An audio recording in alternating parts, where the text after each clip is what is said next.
Peringatan Hari Anak Nasional merupakan momentum penting bagi seluruh anak di Indonesia dalam pemenuhan hak anak atas hak hidup, tumbuh, dan berkembang, dan berpartisipasi secara wajar dengan harkat dan martabat kemanusiaan. Talkshow spesial hari ini kita mengangkat Hari Anak Nasional 2022 dengan tema Anak Terlindungi Indonesia Maju. Bersama saya Septiana Devi dan juga ketiga narasumber yang sudah siap untuk berdiskusi terkait dengan Hari Anak Nasional hari ini. Yang pertama kami akan sapa Direktur Informasi dan Komunikasi Pembangunan Manusia dan Kebudayaan Kementerian Kominfo, Bapak Dr. Ades Wiryanta MA PhD. Pak Wir, halo, selamat pagi. Selamat pagi Mbak Devi, selamat pagi para pemirsa.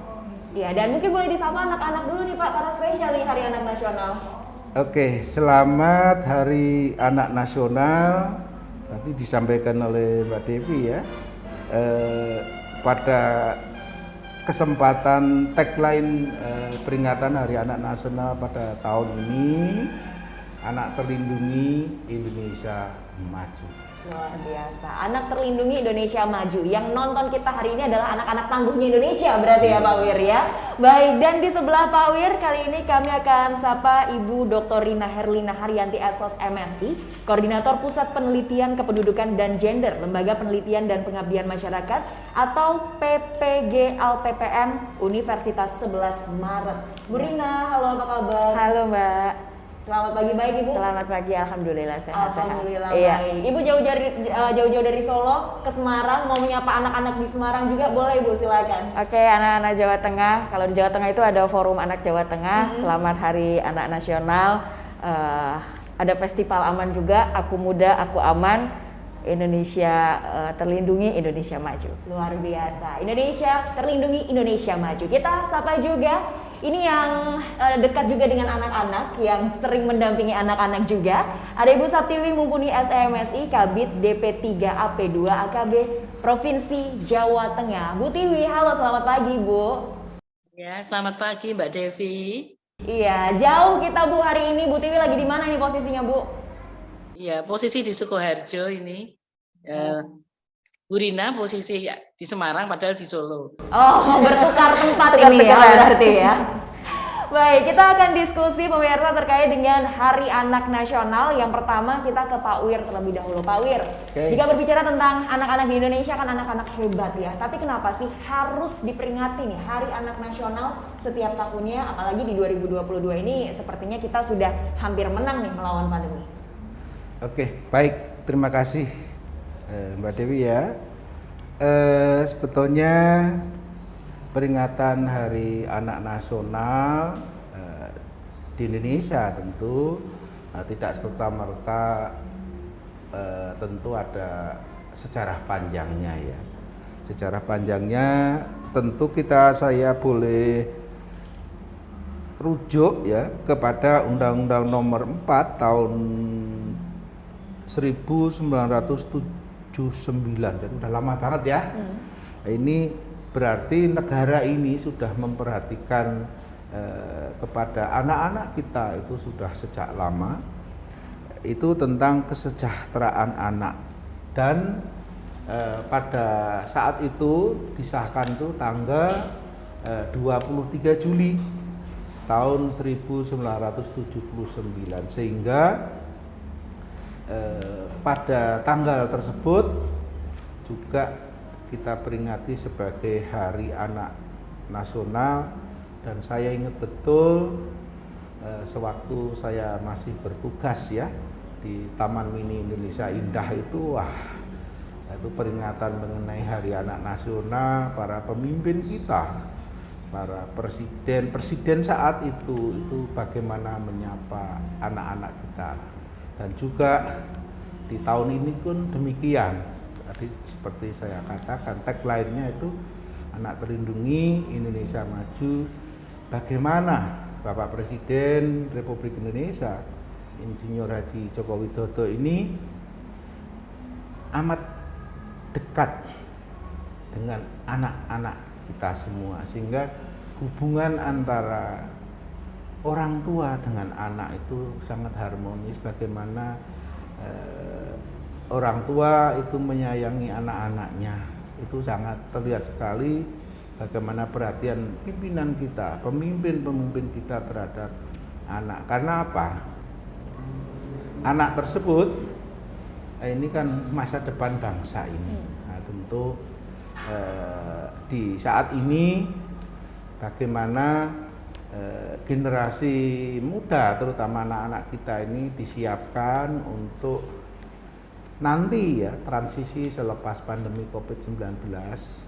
Kan kami ini kan posisinya itu sebagai juru bicaranya pemerintah, juru bicaranya negara untuk menyampaikan atau mengingatkan terus-menerus kepada semua lapisan masyarakat pentingnya melindungi anak-anak kita, karena anak-anak kita adalah jati diri ke depan. Itu bangsa Indonesia itu ada di pundak mereka tersebut, dan tentu rinciannya nanti akan dijelaskan lebih lanjut. Saya kira itu Mbak Devi. Iya, baik. Nah, kita ke Bu Rina sekarang. Bu Rina, apakah di momen peringatan Hari Anak Nasional ini sudah cukup memberikan dampak positif, Bu, untuk anak-anak terhadap pemenuhan hak-hak mereka? Karena hak anak ini banyak sekali, banyak juga yang mungkin belum mendapatkan.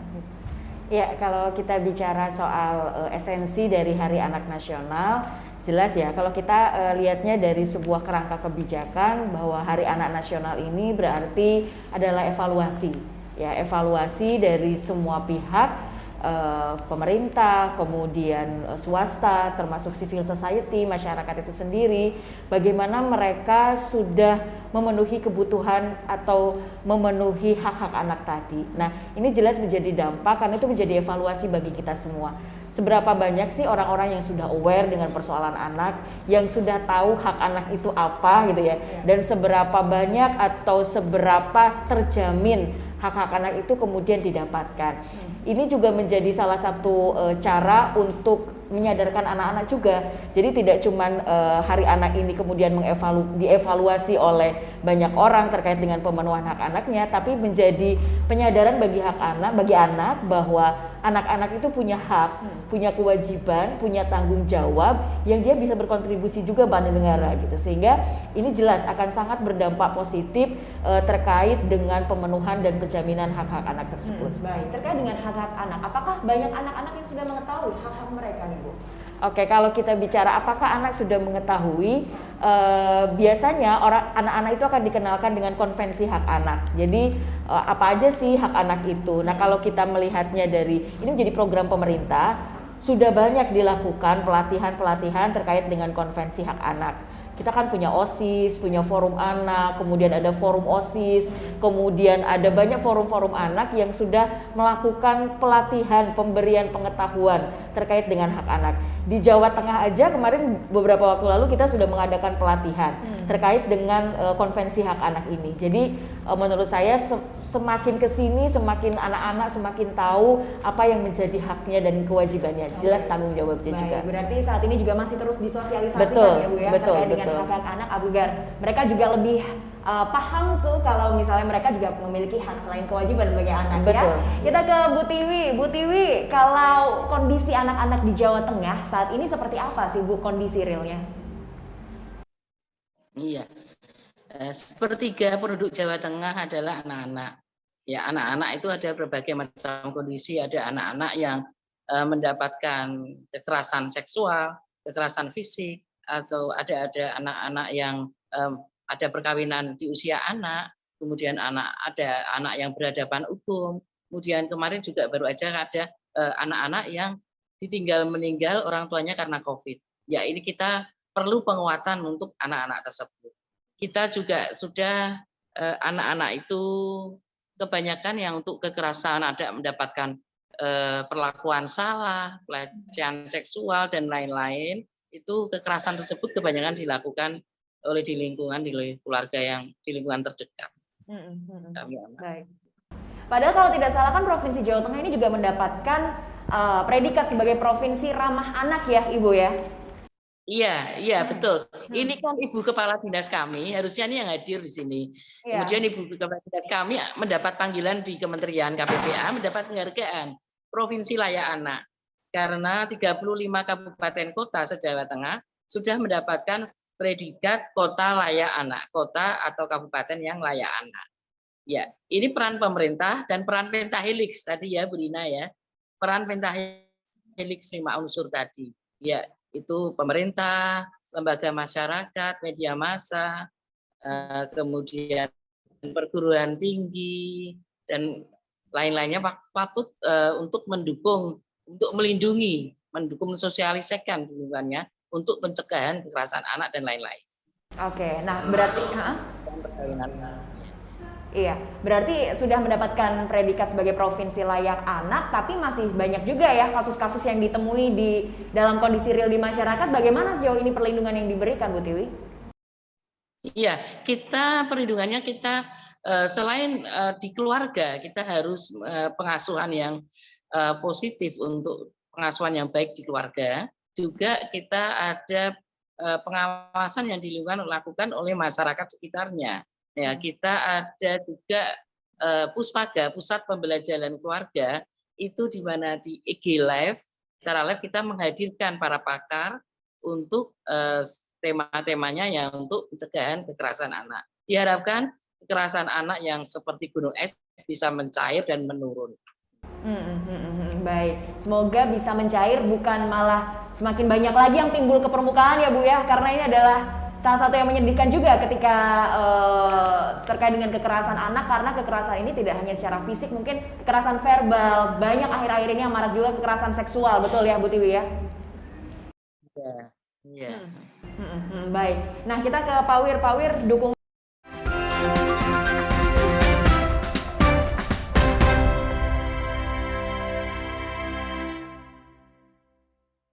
Kita lanjutkan diskusi kita kembali pemirsa di Hari Anak Nasional 2022. Tema tahun ini adalah Anak Terlindungi Indonesia Maju. Apakah sudah betul-betul terlindungi nih Bu anak-anak di Indonesia dengan tadi sudah ada predikat juga nih sebagai provinsi layak anak? Ya, kalau kita bicara soal apakah anak Indonesia sudah terlindungi, kita bisa melihatnya dari beberapa klaster. Karena tadi kota layak anak itu dinilai dengan beberapa klaster. Yang pertama itu adalah klaster hak sipil dan kebebasan. Jadi berapa banyak sih anak Indonesia itu yang sudah punya akte kelahiran, kemudian berapa banyak sih anak Indonesia itu yang sudah punya kartu identitas anak ya, KIA. Nah, itu salah satunya. Kemudian ada lagi klaster terkait dengan pengasuhan. Kemudian ada klaster perlindungan itu sendiri. Tadi yang disampaikan sama Bu Saptiwi bahwa ada beberapa kasus terkait dengan kekerasan. Tadi disampaikan juga sama Bapak di berbagai tempat sudah terjadi banyak kekerasan. Ya, memang lebih banyak kekerasan itu terjadi di ranah privat daripada ranah publik. Meskipun kalau kita lihat dari hasil penelitian sama yang seperti dikemukakan juga oleh beberapa lembaga bahwa kasus kekerasan seksual baik anak maupun perempuan itu lebih banyak di ranah privat daripada ranah publik gitu ya, karena ternyata pelakunya itu lebih banyak adalah orang terdekat gitu ya. Nah, kalau kita bicara terlindungi saat ini masih dalam proses ya. Kalau saya bilang semuanya terlindungi, saya rasa belum. Kalau sudah terlindungi berarti tidak akan ada kekerasan. Kalau terlindungi berarti tidak akan ada yang putus sekolah. Kalau terlindungi berarti tidak akan ada yang ditelantarkan. Artinya di masyarakat fenomena yang belum terlindungi itu masih ada. Cuman kalau sekarang banyak sekali kegiatan yang sudah dilakukan, tadi disampaikan pentahelix ya, oleh media, oleh pemerintah, kemudian oleh swasta, oleh NGO, kemudian oleh perguruan tinggi, bersama-sama untuk tadi mencoba melindungi anak-anak tadi dengan berbagai haknya. Jadi kalau tadi bicara soal scoring, betul bahwa kota layak anak itu dinilai dengan scoring, tetapi untuk mencapai skor-skor tadi, pemerintah daerah itu harus mengeluarkan program-program yang luar biasa. Nah, salah satu program yang tadi dikaitkan sama penanggulangan kekerasan, anak itu punya program yang namanya lapor. Jadi pelapor dan pelopor. Nah, jadi sekarang kenapa banyak anak-anak yang sudah speak up ya? Dia speak up, oh saya pernah dibully, oh saya pernah mengalami kekerasan fisik dan lain sebagainya. Karena tadi anak-anak sudah mulai aware dengan haknya. Sehingga program pemerintah terkait dengan pelopor dan pelapor tadi Maka kemudian itu yang sedang digencarkan pemerintah. Ayo anak-anak lapor. Kalau kamu dilakukan tidak sewenang-wenang, didiskriminasi dan lain sebagainya, kamu harus lapor. Dan anak-anak ini harus jadi pelopor juga. Pelopor terkait dengan tadi banyak kreativitas yang dilakukan. Apalagi untuk anak-anak generasi alpha ini ya, generasi yang digital banget gitu kan, sehingga mereka menjadi banyak pelopor di berbagai event, berbagai kegiatan kaitannya supaya hak mereka itu terlindungi. Baik, termasuk salah satu contohnya adalah kemarin ya kasus kekerasan seksual ketika ada yang mempelopori baru semuanya speak up gitu. Betul, ya. Karena ya. masih banyak juga mungkin stigma di masyarakat kalau sudah dilecehkan dilecehkan secara seksual mungkin langsung dianggap siapa sih gitu ya. Ya, mereka tetap harus mereka lapor ya, keberanian untuk melapor itu, dan kemudian nanti pihak yang berwenang misalnya di Dinas Pemberdayaan Perempuan itu ada P2 TP2A gitu ya, kalau di Surakarta itu ada PT PAS namanya. Dari laporan mereka itu kemudian dikemas, dijamin terlindungi korban tersebut sehingga mereka tidak perlu takut. Kalau ada kejadian apapun lapor aja gitu, lapor, nanti mereka akan diproses, didampingi visumnya misalnya, didampingi kemudian ke bagian hukumnya. Jadi jangan pernah takut anak-anak untuk kemudian melapor ketika terjadi sesuatu. Nah, ini yang harus digaungkan gitu ya, sehingga nggak akan ada lagi nih yang bully-bully gitu ya. Apalagi bully itu terjadi pada sekarang beberapa kasus pada anak dengan penyandang disabilitas. Nah, ini juga perlu menjadi perhatian karena mereka yang paling sulit untuk speak up. Bayangkan kalau itu terjadinya sama teman-teman yang tunarungu ya, teman-teman tuli. Biasanya tuli kan bicara. Gimana caranya mereka harus melapor, gimana caranya harus teriak gitu kan. Nah, sehingga kemudian peluit itu diberi, kemudian diajarkan bagaimana kemudian mereka harus bergerak dan lain sebagainya. Itu hal-hal yang harus sampai kepada teman-teman anak-anak disabilitas tadi supaya mereka tadi benar-benar terlindungi. Oke, sudahkah banyak yang tahu Bu terkait dengan hal ini anak-anak disabilitas? Ini dalam proses juga ya. Kalau kita bicaranya disabilitas anak, maka kemudian kalau di Kemen PPPA itu ada Deputi Perlindungan Khusus. Dia kaitannya sama anak-anak disabilitas. Nah, kalau di daerah biasanya kemudian dengan teman-teman dari Dinas Sosial.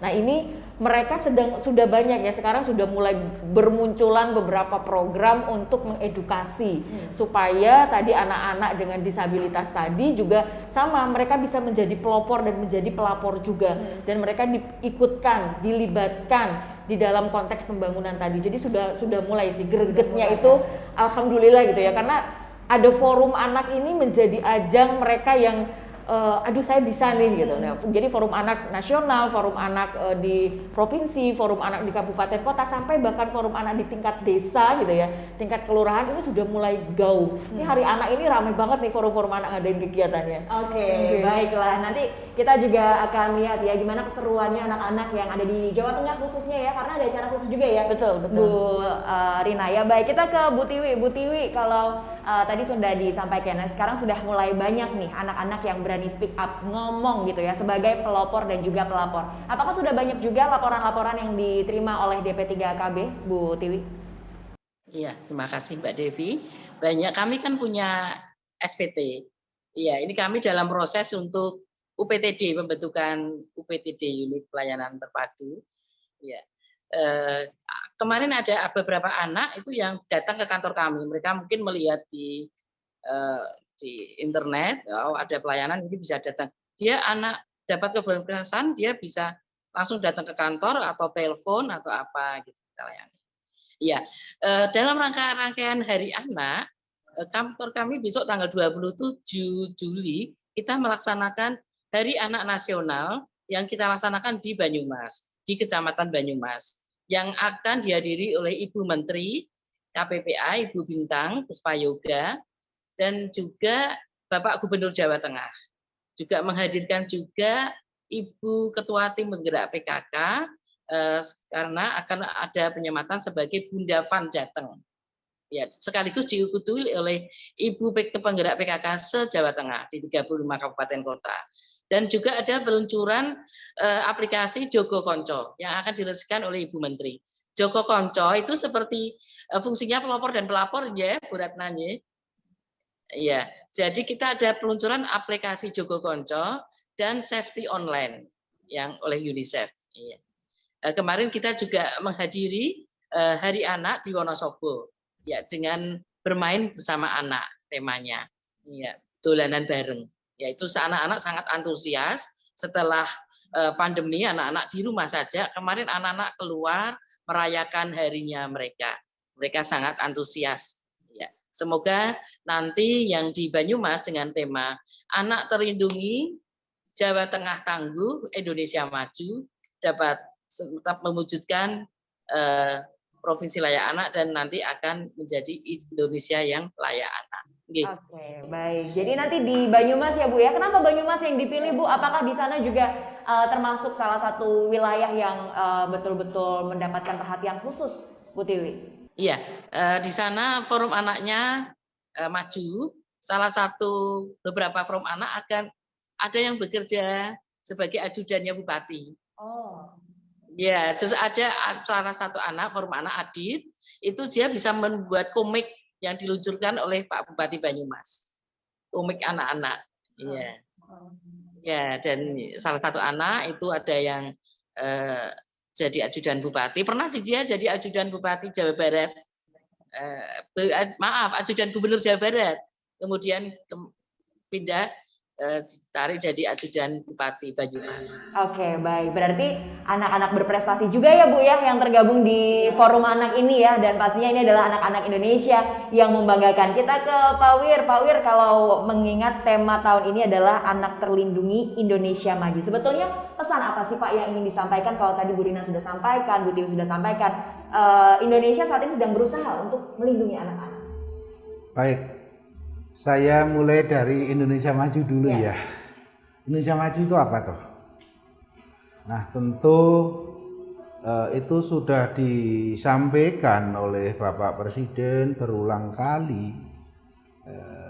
Itu saya mulai dari apa yang disampaikan beliau beberapa tahun silam, dan bahkan kalau saya kutipkan hasil ya, pencapaiannya di tahun 2021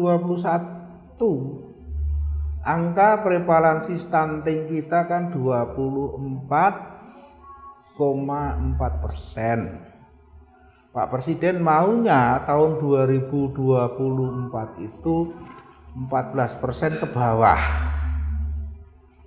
Nah, itu kan untuk melindungi anak-anak kita agar tidak terpapar stunting, terutama sejak dalam kandungan ibu sampai dengan usia 2 tahun atau 1000 hari 1000 HPK itu ya. Itu dalam rangka itu. Nah, Indonesia majunya apa? Kemudian kalau kita kenal betul di tahun 2030 itu kan ada bonus demografi. Bonus demografi itu artinya apa? Usia yang produktif, angkatan kerja yang potensi untuk produktivitas nasional itu akan bisa dicapai lebih tinggi lagi di tahun itu sebagai berkah. Nah, tentu kita semua menyiapkan manusia Indonesia itu manusia yang unggul dalam artian itu punya kompetensi, tapi jangan lupa kita harus punya jati diri, nilai-nilai bangsa, nilai-nilai kearifan lokal itu. Kita harus buang jauh-jauh nilai-nilai yang datang dari luar yang enggak relevan dengan jati diri kita. Nah, ini kalau bisa dibangun, Indonesia maju di tahun 2045, Indonesia emas. Nah, saya kembali kepada anak terlindungi. Nah, ini salah satunya bagaimana program pemerintah itu melindungi anak, yaitu cegah stunting. Terus kemudian apalagi banyak, tentu di saat pandemi gitu ya, kita juga tahu persis anak-anak terutama usia sekolah ya itu banyak belajar di rumah ya. Tentu ini bukan merupakan apa. Jadi ini juga mendisrupsi di sektor pendidikan, tetapi itu kita harus memanfaatkan itu sebagai berkah. Berkahnya apa? Bagaimana persekolahan itu dengan disrupsi yang semacam itu, pihak sekolah itu harus menyiapkan, atau pihak negara atau pemerintah atau Kementerian Pendidikan Riset Kemendikbud Ristek ya, itu kurikulum yang bagus, yang sesuai dengan ini. Kemudian kita masukkan juga ada hal-hal dalam rangka pembelajaran penyampaiannya itu yang namanya daring, online itu ya bukan kok gurunya atau dosennya berdiri di depan terus ini bukan. Itu ada metodenya tersendiri sehingga kita sesuaikan dengan perkembangan teknologi. Ingat itu kita harus melakukan transformasi digital. Nah, transformasi digital saya ingat betul yang disampaikan Ibu Rina tadi, bahwasanya saat ini kan sebetulnya posisi kita ya, posisi struktur demografi kita ini hasil sensus tahun 2020 kemarin ya, yang dilansir oleh BPS itu generasi milenial itu porsinya itu sudah menurun, tinggal di bawah 26% itu, 25 sekian ya. Kemudian yang paling besar itu adalah generasi Z. Generasi Z itu hampir 28%. Nah ini kan kalau dijumlahkan sudah di atas 50% ini. Nah ini semua, ini posisi yang namanya generasi milenial terutama yang golongan usianya ya lebih muda lah ya, artinya milenial yang lebih baru dan juga generasi Z inilah yang sebetulnya sangat lekat sekali dengan apa? Dengan teknologi digital ini, karena mereka sebagian besar itu hidup di era itu. Tapi ingat, sekali lagi saya ingatkan, teknologi digital hanyalah alat, just tool.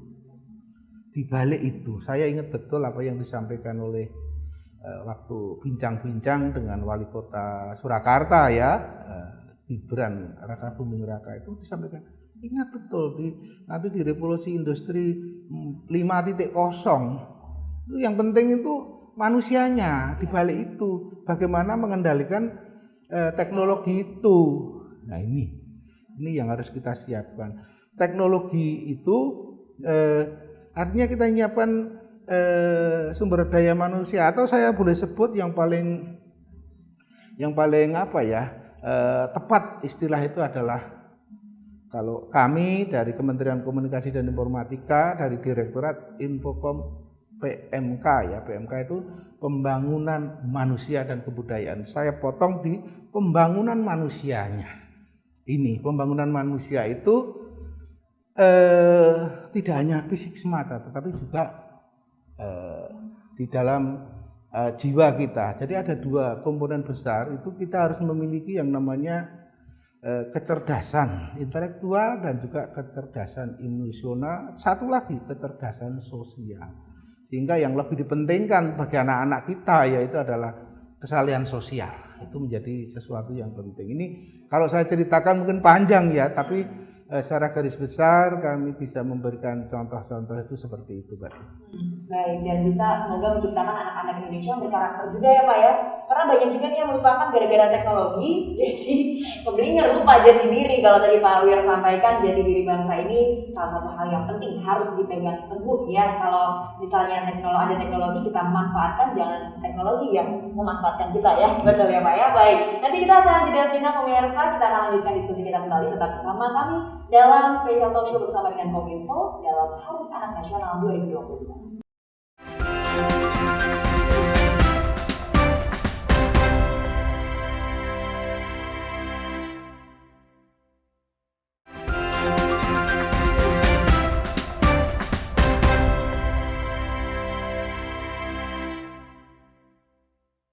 Masih bersama kami pemirsa dalam Special Talk Show bersama Kominfo dalam Hari Anak Nasional ya, yang jatuh tepat hari ini tanggal 23 Juli 2022. Kita ke Bu Rina. Bu Rina, sebagai akademisi yang sering sekali melakukan riset-riset ya terkait dengan anak-anak juga, bagaimana Ibu melihat potensi anak-anak Indonesia sebetulnya sih Bu? Iya. Kalau tadi kita bicara soal hambatan-hambatan, sebenarnya anak-anak Indonesia itu punya potensi yang luar biasa.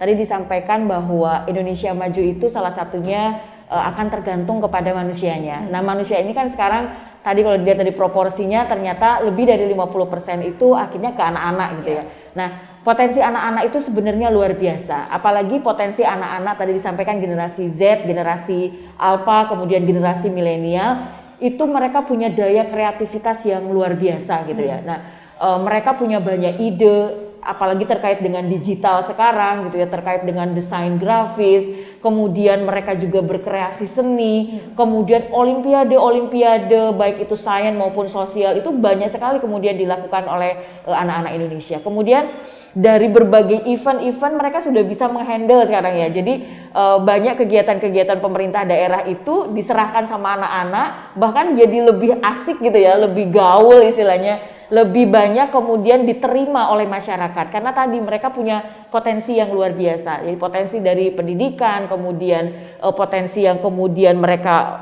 untuk menghasilkan inovasi-inovasi, konteks robot sekarang kan sudah banyak juga dilakukan sama anak-anak. Tapi tadi saya sepakat bahwa kita jangan dikendalikan oleh teknologi, tetapi kita justru akan mengendalikan dari teknologi itu sendiri. Nah, anak-anak sudah mulai bergerak ke sana gitu ya, sehingga kalau tadi kaitannya sama anak-anak harus berkarakter. Nah, karakter inilah yang kemudian harus kita bangun sebenarnya kepada anak-anak supaya tadi mereka nggak jas merah ya, melupakan sejarah gitu ya, sehingga mereka juga punya budaya yang kemudian mereka kenalkan kepada diri mereka sendiri, bagaimana membawa inovasi, kreativitas dari potensi yang mereka miliki itu tanpa melupakan negaranya gitu ya, tanpa melupakan budayanya itu sendiri. Jadi kalau bicara potensi, anak Indonesia itu luar biasa potensinya. Baik, luar biasa potensinya, termasuk yang harus diasah adalah soft skill ya Ibu ya. Betul, Ini adalah betul, salah satu yang penting betul, sekali. Bagaimana betul. anak-anak Indonesia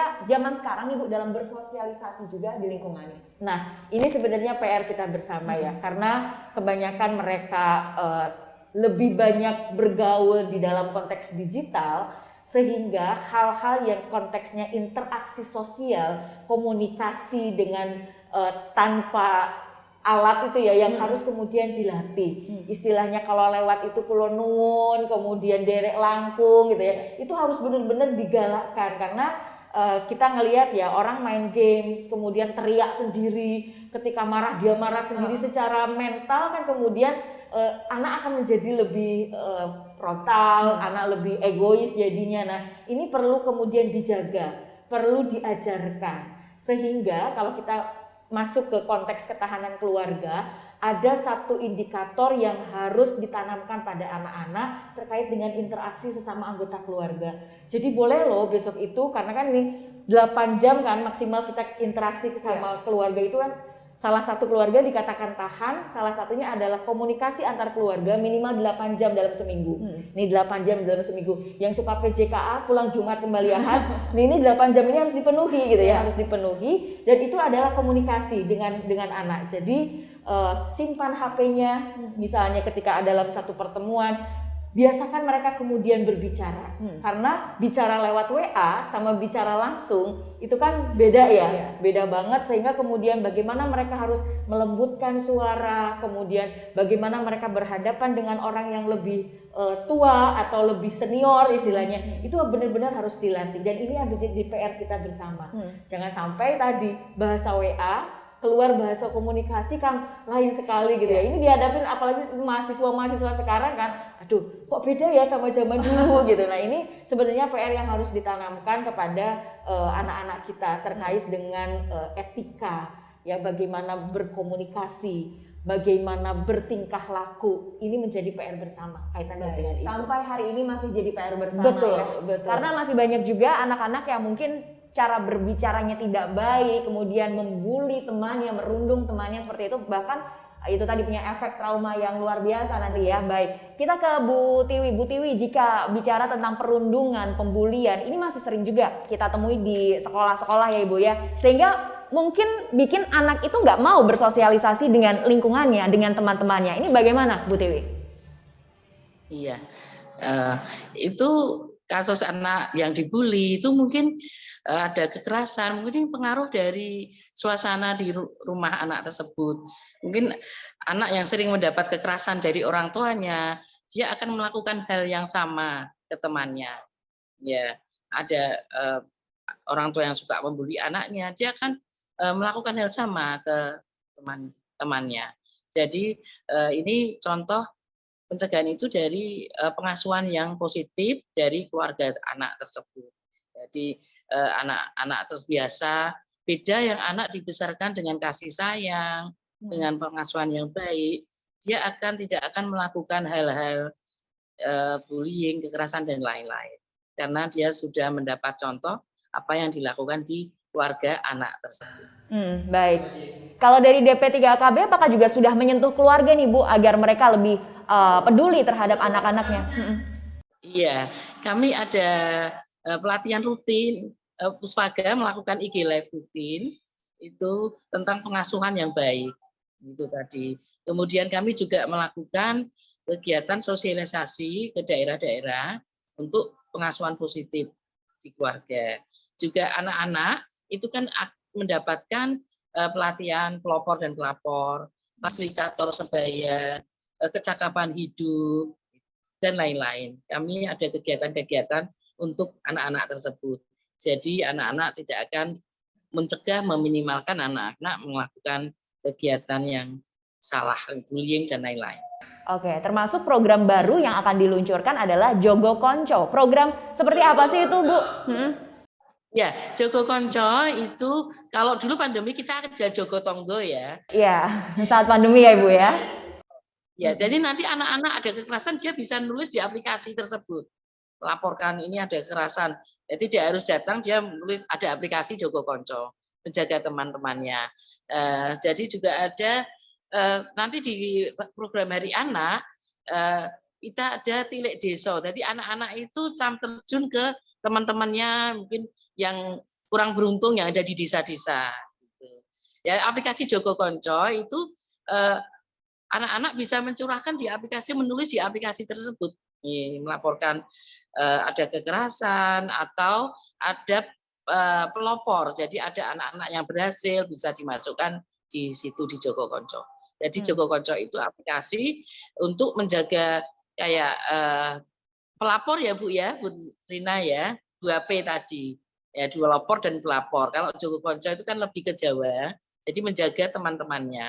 Anak-anak bisa melaporkan, ada kejadian kekerasan, anak-anak bisa menjaga, melaporkan di aplikasi Jogo Konco tersebut. Oke, dan apakah nanti juga akan disosialisasikan ke sekolah-sekolah Bu? Karena kan biasanya yang banyak tindakan pembulian, terus kekerasan, itu banyak kita jumpai juga di sekolah. Ya, nanti kita sosialisasikan ke sekolah-sekolah dan juga ke 35 kabupaten se-Jawa Tengah. Berarti PR dari DP3KB setelah ini besar ya Bu ya, banyak PR-nya ya? Iya, banyak sekali Bu. Baik, PR-nya banyak sekali nih Pak Wir ya, berarti ini salah satu bentuk juga dukungan dari pemerintah dan juga stakeholder terkait ini untuk membentuk anak Indonesia yang terlindungi, maju dan juga tangguh di masa pandemi ya Pak Wir ya? Iya. Saya ini kan terakhir ya, saya tentu memberikan apa sih sebetulnya harapan kita semua ya berkaitan dengan Hari Anak Nasional, dengan tema atau tagline-nya boleh saya sebut anak terlindungi Indonesia maju. Tapi saya ingin garis bawahi, saya senang sekali tadi ada aplikasi Jogo Konco. Nah, di sini sebetulnya ya di Indonesia ini berjibun yang namanya aplikasi. Kami itu kan bekerja di lingkungan Kementerian Komunikasi dan Informatika itu kan tidak jauh dari situ-situ ya. Tentu aplikasi ini harus kami bantu untuk sosialisasikan, itu yang pertama.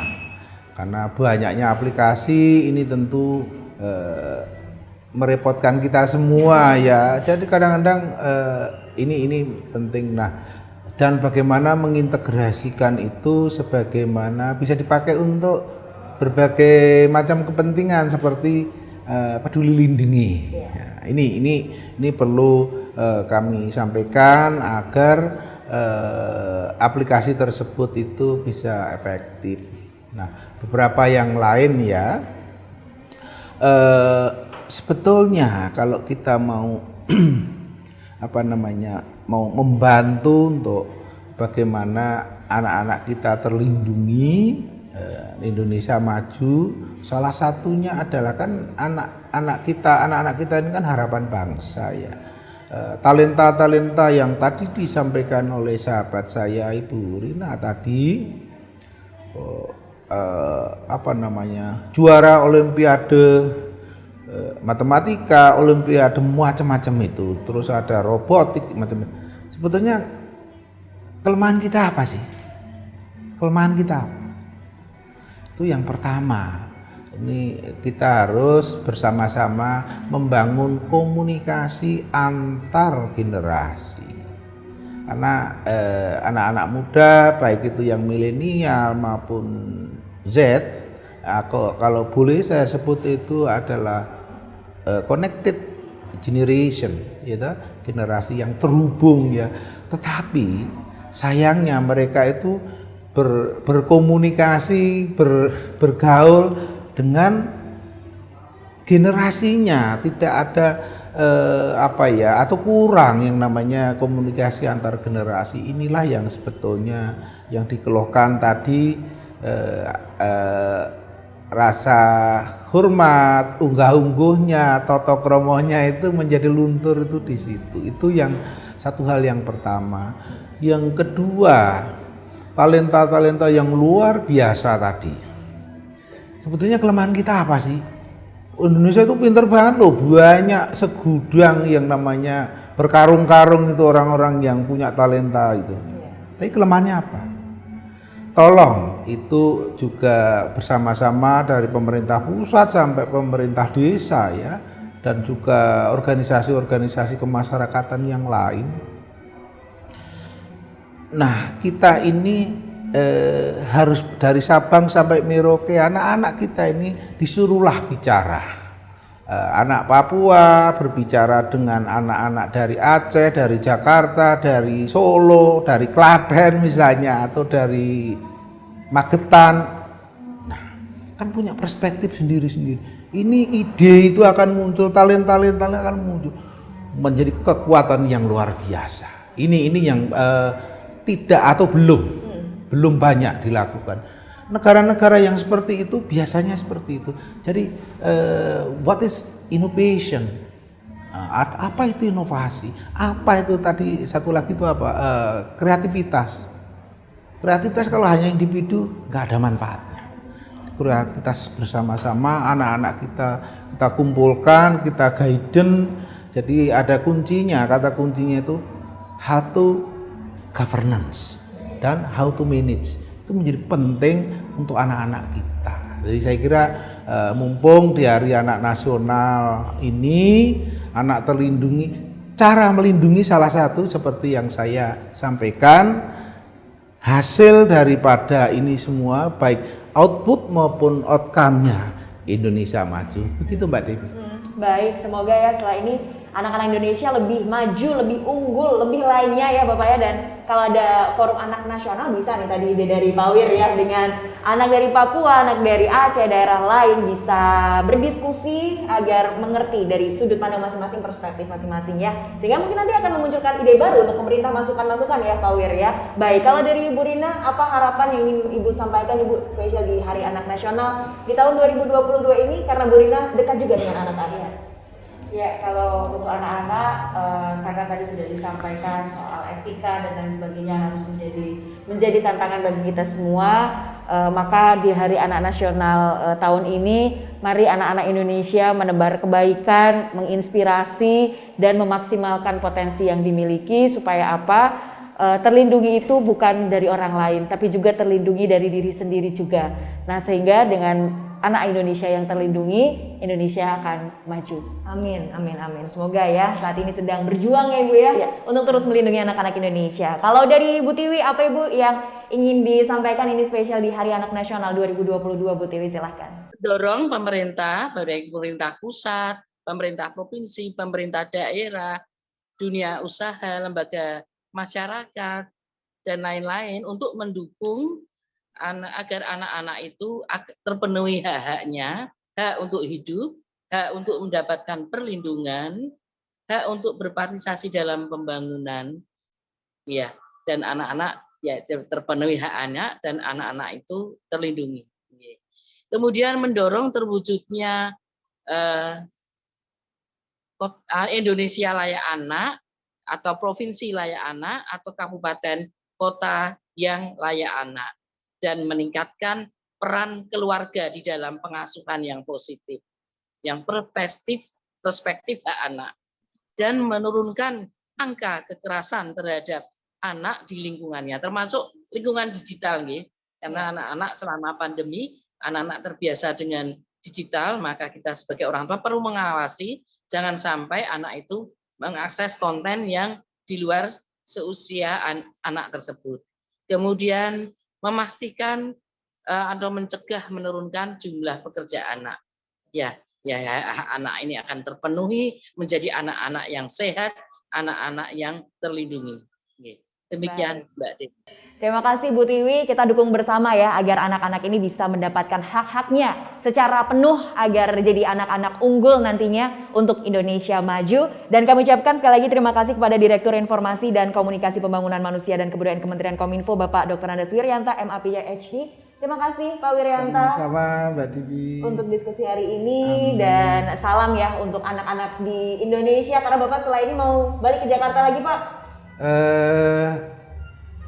Iya, setelah dari kemarin dari Kota Batu Malang. Oh, masih keliling ya. Mungkin setelah ini mau menyapa anak-anak Indonesia di kota lain juga. Saya selalu Pak Wir. Ya. Dan terima kasih juga kepada Ibu Dr. Rina Herlina Haryanti. Dari anak Pak Wir.